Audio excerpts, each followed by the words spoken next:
So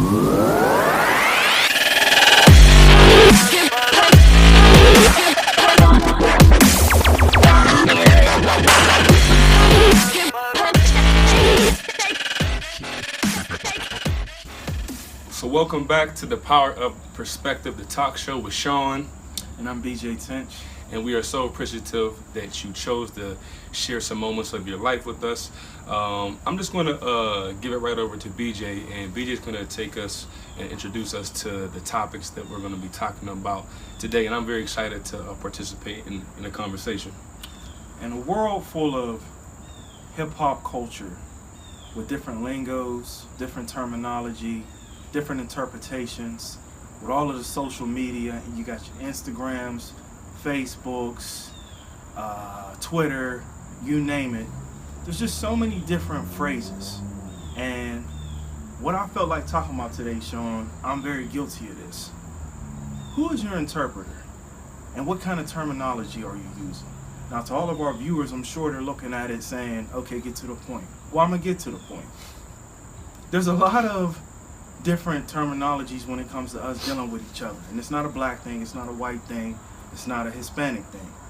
We're all guilty of this. How you doing, bruh? How you doing, brother? That's my bro. She's my sister. She's the queen. She's the goddess. All of these different titles. And yes, I'm guilty of the same thing. But I think we need to work on some of our terminology and do our own investigation. And I don't mean that I'm preaching separation, because that's not what I want our viewers to walk away from this segment saying that, you know, BJ's preaching separation. Mm-hmm. That's not the case by any means. Separability, yeah. But I am touching on the fact of when you call somebody your brother, is it based off of history?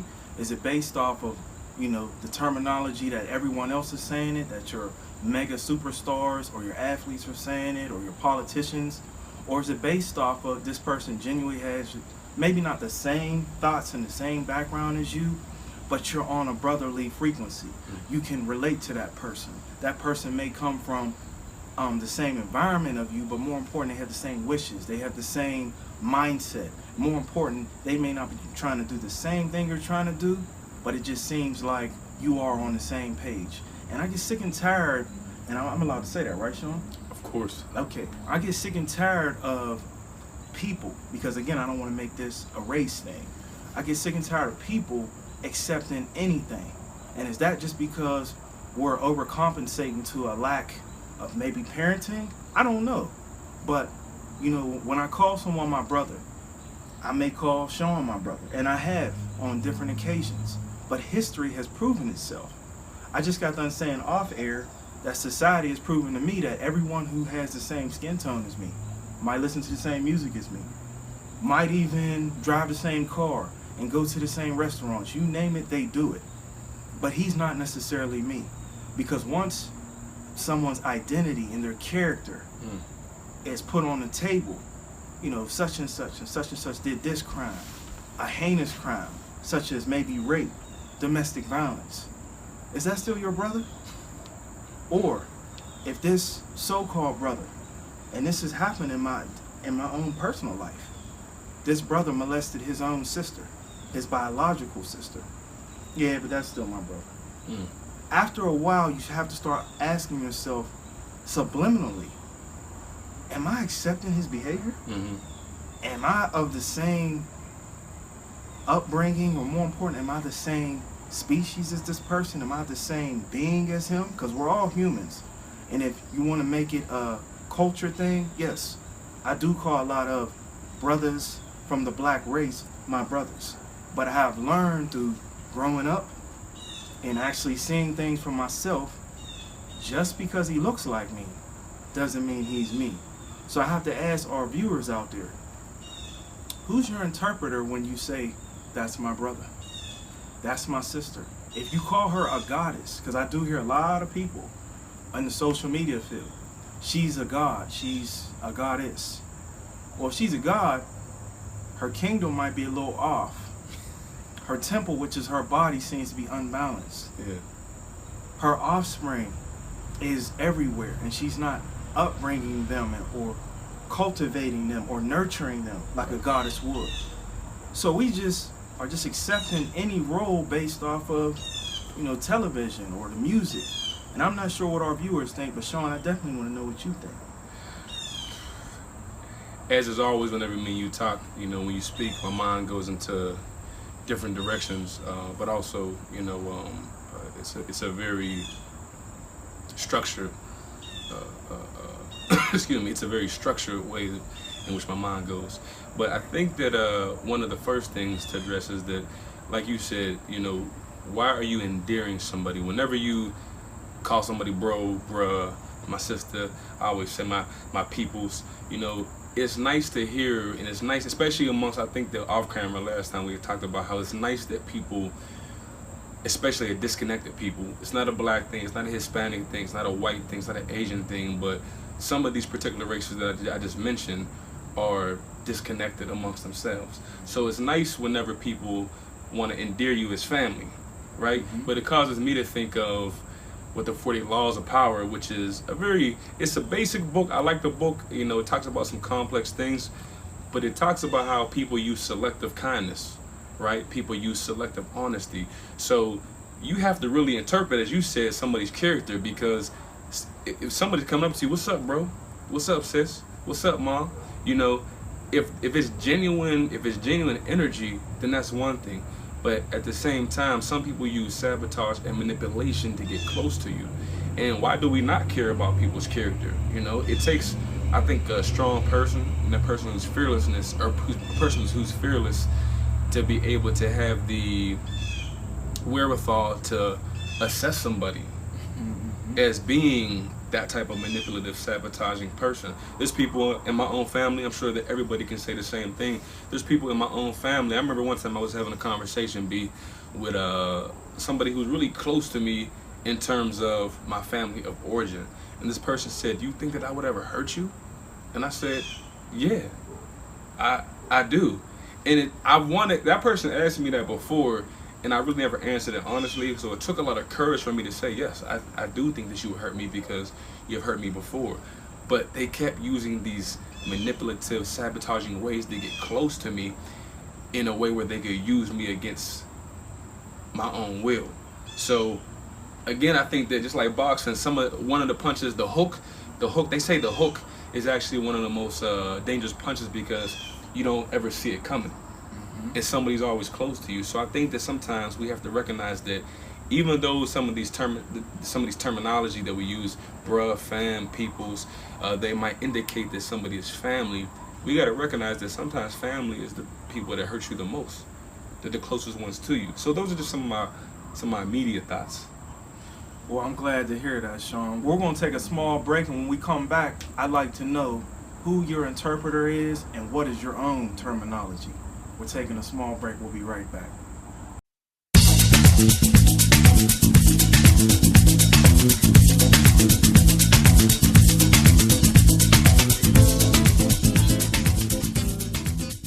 Before we went on break, Shawn touched on a word that I'd like to talk about, which is assessment. And he also talked about, metaphorically speaking, boxing, about the hook. Coming up in the neighborhood that I came up with, and a lot of our viewers can relate, sometimes we say, "What's up, brother? What's up, bro?" just to set that person up. Now, I didn't do that myself, but I've been on the other end of, this person just said what's up to me. This person just called me his brother. And now this person's saying to me, "Can I have $5?" Well, I have to ask myself, if you really are my brother, why didn't you ask your biological brother for $5? And again, I don't want people, I do not want our viewers to walk away from this thinking that I'm preaching separation, because that is not it. I'm just trying to make sure that we challenge one another. I don't want to overcompensate because we are somewhat dysfunctional as people. That's what I'm touching on when it comes to this terminology. Who is your interpreter? Are you breaking this stuff down because maybe this person in the media or the music you listen to, you call everybody your brother, you call everybody your fam, you call everybody your peoples? Well, when you say that's my people, are you talking to a select group of people, or are you saying that everyone on the outside that looks like you is your people? what makes this world unique, especially us here in the United States, we're all different. We're all different in the world. I don't want to make it a United States thing. We're all different. That's what makes the world go. You have different cultures. You have different backgrounds. So to a certain degree, it's okay that you're not like me. But what I'm trying to challenge right now to our viewers is be aware of the wolves in sheep's clothing. Right. That's what I'm touching on. And I have been noticing it due to social media. You know, there's a lot of people who say that they're your brother, they're your sister, they're all these, you know, different acronyms now. But again, they're committing BFF. They're committing these heinous crimes. Or more important, they're backstabbing you in your own personal lives. And I'm sure a lot of our viewers can relate to that. You know, BJ, I'm sorry for interrupting you, but my mind right now was going to, I remember I was watching the first 48, which I don't really ever watch shows like that. I don't really watch television, but the first 48 was on, and I like to sometimes watch different shows just to study just how different places in the world are functioning. And sometimes you can see other cities are a lot like yours.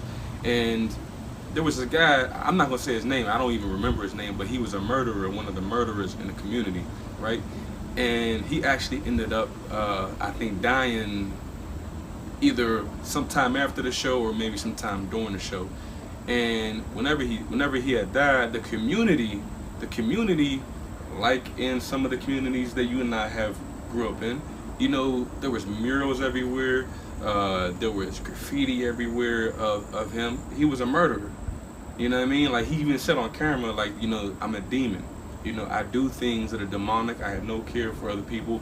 But the community embraced this person posthumously after he had died. You know? So, I mean, to your point, it's like, do we even have, and I don't want to say we, but does the community individually and maybe collectively, and I guess we have to separate which communities and which villages that we're talking about, but a community really has to be strong enough individually and collectively to be able to not endear people like that. I'm not saying he was a totally bad person, but even him himself said that he was a demon. Why would you endear a demon?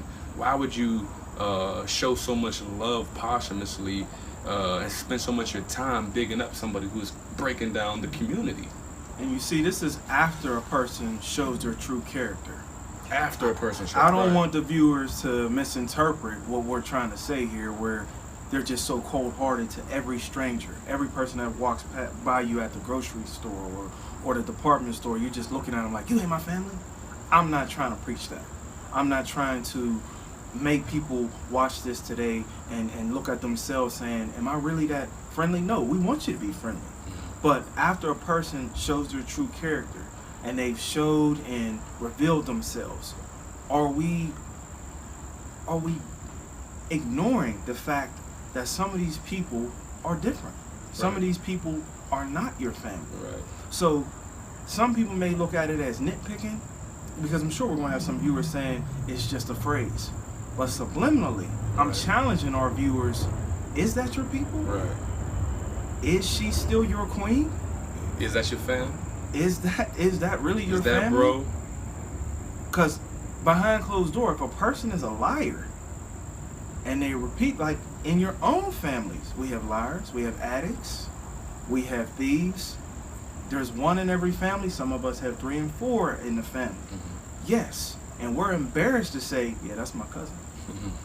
So if that's in our own family, I'm challenging our viewers, okay, this person keeps calling you his family. What has he done to show you that he's in the right track? Which brings on another term or a phrase that I continue to hear, whether we're talking politicians or just brothers and sisters in our neighborhoods. We got so far to go. We almost there. We're going to get there. Well, where are we going? Is that person going the same direction as you? Mm-hmm. Has that person's character, are they qualified to be going in the same direction as you? This person keeps going in and out of jail. That's your brother? Are you trying to go in and out of jail? Mm-hmm. So yes, it's just simple words, but words can sometimes play a key part of your thinking. See, you know, I think that it is simple words, but you're talking about something that has a lot of depth to it as well. because even though it's simple words, there's depth to it in the sense that I really believe that, you know, what you're saying and what you're talking about is people's ability to separate themselves, you know, and not separate themselves out of malice. One of my favorite ideas comes from Dr. Caroline Miss. I've said it so many times in different vlogs and different podcasts, where she says there could still be union and separation as long as that separation is not done out of malice. So as much as you said, you're not trying to preach and encourage separateness, I think sometimes it is okay to say, you know what, it's okay to be separated, because there could still be union in that. I could love you from afar. I could love you from a distance. I could respect you from a distance. And you know what, even if I can't respect you, maybe it's better for us to be at a distance. But it's still, there's still there's still a union. You know, there's still a bond in your ability to separate. So one, I don't think that it's bad and negative to say that yes, you have to separate yourself from some people, as long as you acknowledge that there's still a union in that. And also two, you really have to have the courage and fearlessness. I mean, think about the guy that I was talking about, you know, may he prosper in the next life, because I don't want to speak pejoratively about him. He can't no longer protect himself right now, so I'm not speaking negatively of him, but I am talking about an idea that pervades so many different communities, in the sense that we tend to, like one of my friends said, my friend Ed, we are so proud of being ignorant. We're so proud of being ignorant. We're so proud to be able to say, oh yeah, my bro just, you know, he just caught 2 choppers, caught 4 cases, killed 10 people. Like, that's your bro? If that's your bro, then I shouldn't even be around you right now. Now I understand people have different lifestyles, they have different upbringings, people make certain mistakes, but at no point, I'm strong enough in my own being to say that I don't have to respect, and I don't have to endear and show a bunch of false praise for all of these evil things. It's like, why I think what you're saying is that why can't people be strong enough to, in a way, combat evil? Exactly. And whenever these individuals find themselves in trouble or in some type of mischief, the first thing we do as a defense mechanism, oh, I was just saying that he's not really my bro, he's not really my fam. I mean, I grew up with her. I didn't know that she was a scam artist, a credit card. One time, and this is a true story. One time I had a family member who shared the same last name as me, and this was in another state, but she had robbed a couple banks, and everyone was just like, well, that's your family.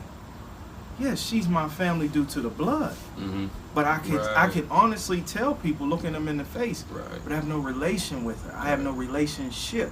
And that was someone that was technically in my biological family. So what I'm challenging our viewers, because it is a challenge, before you put a claim on this person, man, woman, and child, you have to, as you said, do an assessment, especially if you're talking about in the community. We're not telling you to walk uppity and think that you're better than anybody. But if you don't know them, you know, it's still okay to say, I don't know you. Exactly. Let me get a chance to build with you. That makes some people uncomfortable.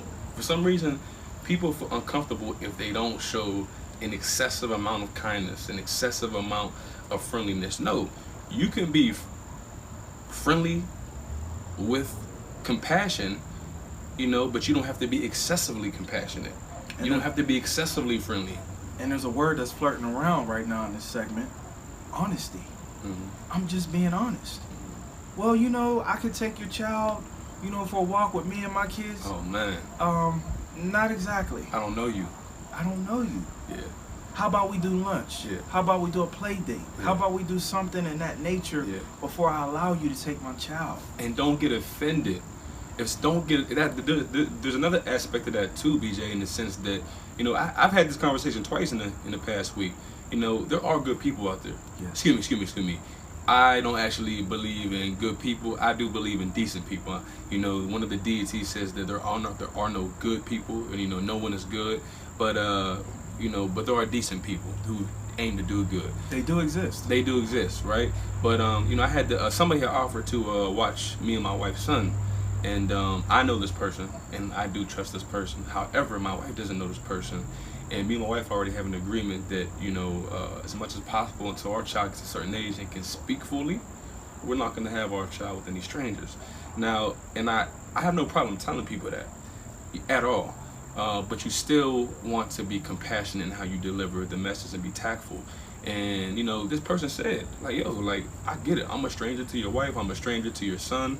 Totally get it. So they were able to accept it. They understood the situation. But there's some people who would take what you're saying and go, oh wow, like, wow, you don't trust me. You know, you don't think that I'm good enough. I didn't say that. I just don't know you. And that's why, you know, this show is so powerful, I believe, because the correct terminology that you just used, that person was a stranger. Those are the English word. That's an English word, people. They're a stranger. That doesn't mean they're a demon. That doesn't mean they're necessarily a saint. That doesn't mean, you know, they may have all their clearances and qualifications, but you don't know them yet to qualify them. Well, you know, she got dreads and I got dreads, so, you know, that's my sister. Right. You know, that's my sister. You don't know that yet. Right. So we're going to take a small break. We'll be right back again with who is your interpreter and what is your terminology. Stay tuned.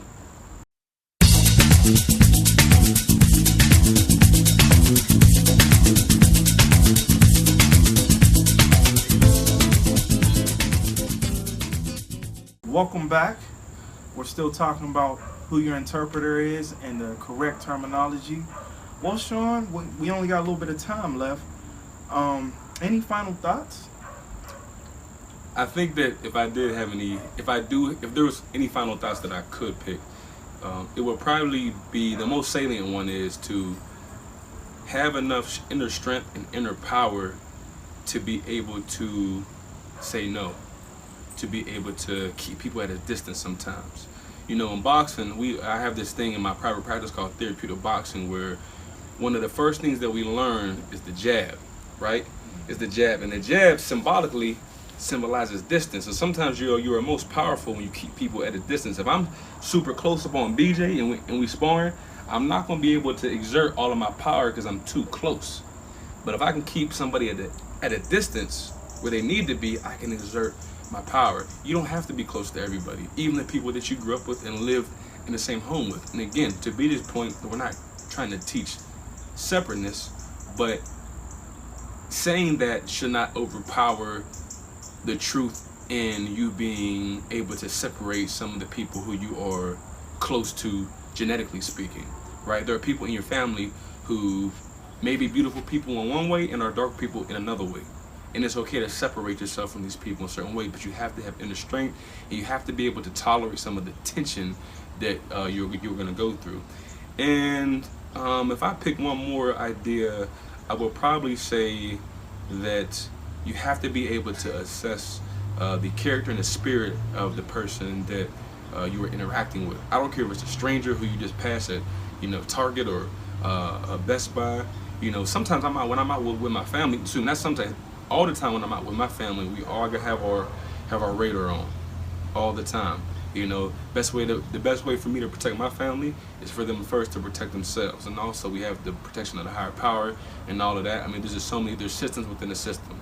Anybody who knows about systems theory knows that there's always a system within the system. That's another topic. But you know, I see people. I make eye contact with certain people, and just the eye contact, it's like, man, something's different about you. You seem like a pedophile. You seem like you're X, Y, and Z. And even though we might say hello in passing, I got my eye on you. I'm not going to allow you to have an inappropriate interaction with me and my family, you know, if I can do anything about it. So just be strong enough to recognize your surroundings, whether it's out in your everyday life or if you're in the comforts of your own home having people over. You have to be able to assess the people that you are around and trust that inner voice that you have that tells you there might be something wrong with her. There might be something up with this person.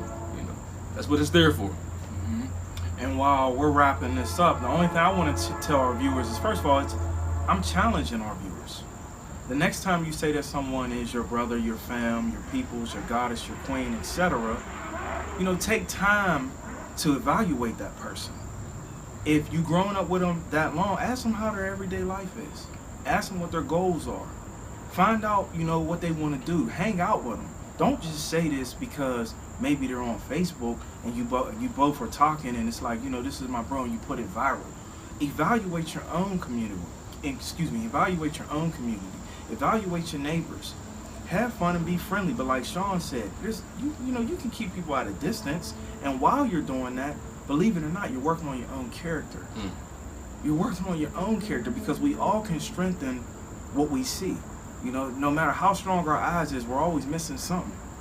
We're always missing something. Truth. I don't care who you are. Truth. So when you build up a community, believe it or not, it's important to have someone around you that sees maybe what you do, but it takes time. Believe in time sometimes. Believe in time all the time. There's nothing wrong with that.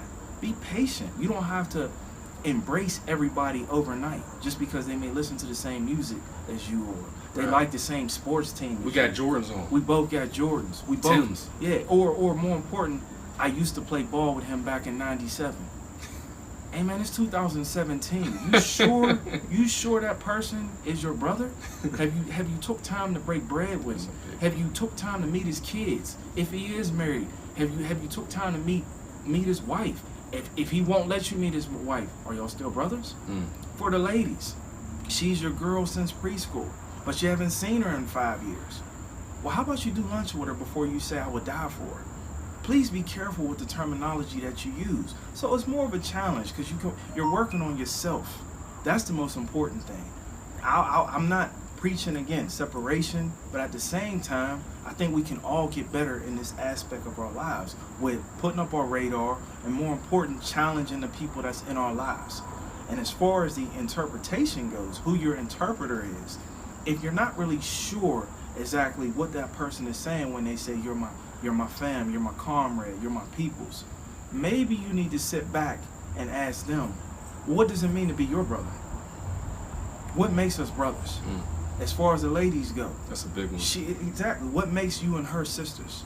And I don't mean just a sorority. What makes you sisters? That's a big one. Just because you all were on the same line? What makes you sisters? I don't mean to interrupt you again as you wrap up, but that's a big one, man, because somebody asked me actually about 5-6 years ago, one of my former mentors, about a relationship issue that they were having, and there was no definition of the relationship.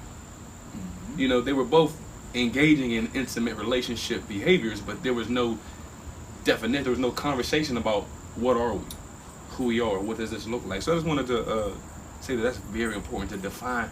What does brotherhood mean to you? Well, as far as what brotherhood means to me, it means endurance. Endurance builds character. You got to go through something. Now, I'm a former athlete. I like to think I'm still an athlete. But as a football player, you go to camp. While you're at camp 2 to 3 weeks, you go without seeing the rest of the college students. If you're in high school, you go without seeing your family. You fight, you argue, you share the same bathrooms, you share the same showers, maybe not individually, but as a group. You argue, you fight, you run the same plays. You get tired of seeing that person. But by the end of camp, and it doesn't necessarily just have to be football, but that was my sport that I played. By the end of football camp, you develop a brotherhood, even in flaws and all, because we did something to sacrifice for one another. Whether it was running laps, whether it was, doing certain drills. And again, if you're not an athlete, you can relate using your own. It could be Boy Scouts, it could be basketball, it could be karate, it could be whatever you took time. It could be cooking, but it takes time. And if you spend no time with that person, then honestly, you just have the gift of gab. And that's where I'm challenging our viewers today. Like, don't just look at it as it's just something to say. We need to work on that as a people. Like, you're just saying something. Oh yeah, the sky's blue. That's as much as it means to me when I'm walking in grocery stores nowadays and somebody's like, oh, what's up, fam? Oh, what's going on, fam? Right. I don't know him from a can of paint. Right. But I have the assumption, and I'm guilty of this. I hope you all that are watching this video today don't walk from here thinking that I have some holier than thou concept. No, I'm challenging myself. See, it comes back to, we wouldn't be telling you all this unless we believed it. Right.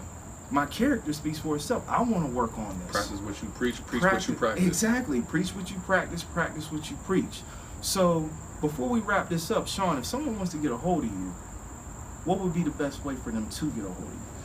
Well, we're going to put our contact information in the section below the video in the information. You can reach me at www.perspectve.com. You can also reach BJ, and he has some additional information that he will give you as well. You can call me at 412-592-2291. That is my direct cell. I usually pick that up myself. If not, some of my other partners will. You can also email me at PerspectVeLLC@yahoo.com. You can reach me on my social media, on my Instagram at Perspective_LLC. It might be Perspective LLC. I think that is the one. My Twitter is actually Perspective_LLC. And you can also reach me on Facebook at facebook.com/PerspectveLLC. If you want to reach me, I'm BJ Tench. I'm the character development coach under Perspective. My email is BernardTenchiii@yahoo.com. That's BernardTenchiii@yahoo.com. My phone number is 412-874-5205. I hope you all enjoyed the show today. Again, I hope you all don't leave here thinking that we're preaching separation. It really concerns me what our viewers think. I care about what you all think. But I have to say this before we go. If you have no role and you have no character, what role will you play in society? Period. And I'm going to leave you with this. It does take a village to raise a child, but it also takes a village to destroy one. So this is the Power of Perspective, the talk show, and we appreciate you so much for sharing these moments of your life with us. My name is Shawn. This is BJ Tench. And make sure that you expand your perspective. Peace.